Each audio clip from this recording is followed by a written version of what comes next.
शिरावगे आणि आपण पाहत आहात लाईव्ह जनसत्ता। दिनांक 4 रोजी सकाळी सावदा पिंपूर रस्त्यावर एका मारुती ओमनीचे टायर फुटून अपघात झाला। सुदैवाने यात मारुती ओमनीमधील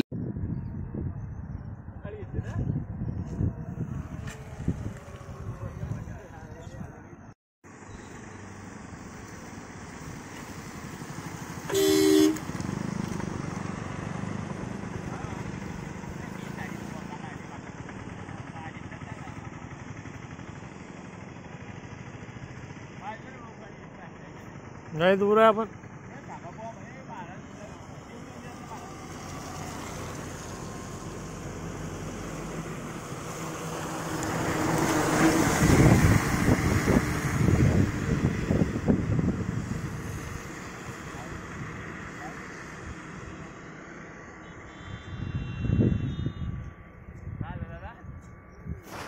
हाँ